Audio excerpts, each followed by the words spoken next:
بسم اللہ الرحمن الرحیم۔ اے بنی اسرائیل، یاد کرو میری وہ نعمت جس سے میں نے تمہیں نوازا تھا، اور یہ کہ میں نے تمہیں دنیا کی تمام قوموں پر فضیلت دی تھی۔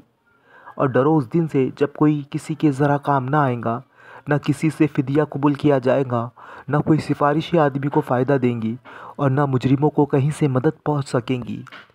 یاد کرو جب ابراہیم کو اس کے رب نے چند باتوں میں آزمایا اور وہ ان سب میں پورا اتر گیا تو اس نے کہا، میں تجھے سب لوگوں کا پیشوا بنانے والا ہوں۔ ابراہیم نے عرض کیا، اور کیا میری اولاد سے بھی یہی وعدہ ہے؟